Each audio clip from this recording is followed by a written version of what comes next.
ডিপাৰ্টমেণ্টৰ ফালৰ পৰা আমি এটা সদায় লক্ষ্য কৰোঁ ইয়াৰ যিটো পলিউশ্যন ফ্ৰী লগতে ছেফটি ফিচাৰ্ছখিনি এই দুইটা বস্তু দেখা গৈছে যে গাড়ীখনত দুইটা বস্তু সমানুপাতিকভাৱে তেওঁলোকে কোম্পানীৰ ফালৰ পৰা ইয়াত উপলব্ধ হৈছে আৰু খুব সুন্দৰভাৱে তেওঁলোকে ইলেক্ট্ৰিক পলিউশ্যন ফ্ৰী আমি আজি মাননীয় মুখ্যমন্ত্ৰীগৰাকীয়ে যিটো সপোন সেউজ অসম গঢ়াৰ ক্ষেত্ৰত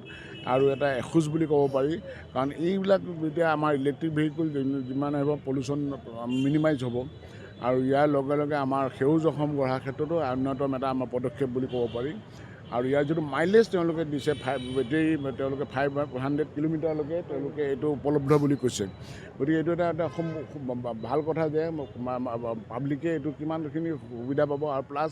এফৰ্ডেবল ৰেটত তেওঁলোকে এইটো কথা কৈছে যে এফৰ্ডেবল ৰেটত তেওঁলোকে এইখিনি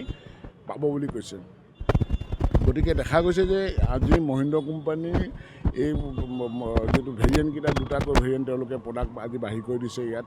এইটো মানুহৰ কাৰণে খুব সুবিধাজনক আৰু লগে লগে অসম গভৰ্ণমেণ্টে ইলেক্ট্ৰিক পলিচি 2021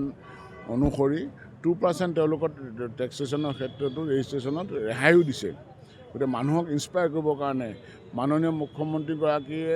আজি সেউজ অসম গঢ়াৰ কাৰণে বৰ্তমান আৰু এটা আমাক স্কিম উলিয়াই দিছে যিটো হৈছে আপুনি যদি পুৰণা বাহনখন আপুনি স্ক্ৰেপত registered vehicle scrappage facilitation centre যদি দি দিয়ে তেতিয়াহ'লে তেওঁ বাকেয়া কৰ যিটো এৰিয়া টেক্সৰ লগতে যিবিলাক টেক্সটো টোটেল টেক্সৰ ওপৰত 75% তেওঁক ৰিবেট দিছে অনলি 25% আপুনি দিলেই হ'ল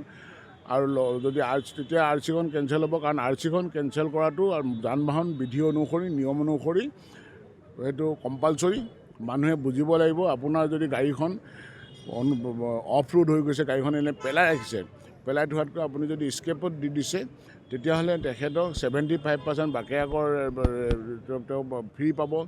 25% দি আৰ চিখন কেঞ্চেল কৰিব পাৰিব আৰু সেইখন কাগজ যেতিয়া আপুনি ডিলাৰত দিব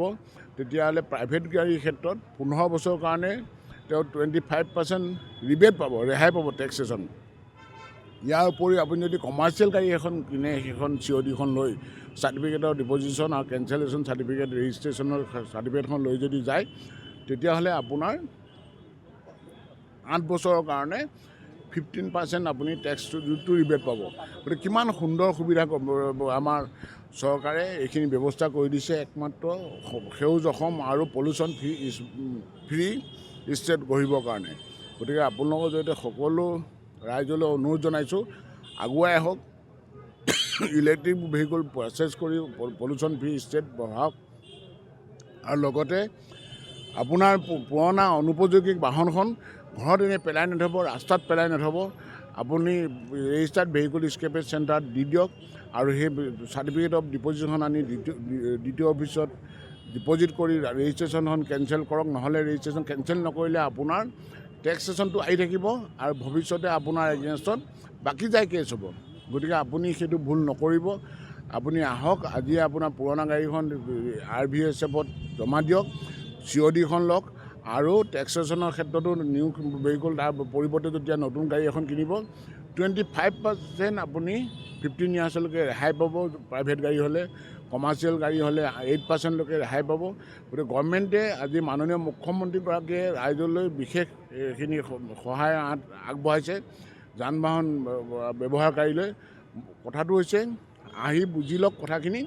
আপোনালোকে গাড়ীখন কিনক আৰু পুৰণা গাড়ীখন এৰক যাতে পলিউশ্যন আপোনাৰ চাৰিওকাষে আপোনাৰ পৰিৱেশ পৰিচ্ছন্নতা ৰক্ষাৰ কাৰণে মাটিৰ উৰ্বৰা শক্তি বৃদ্ধিৰ কাৰণে আপোনাৰ পৰি থকা গাড়ীখন আপুনি আঁতৰাই পেলাওক আৰু নিজকে এজন সুস্থ নাগৰিক হিচাপে পৰিচয় দিয়ক।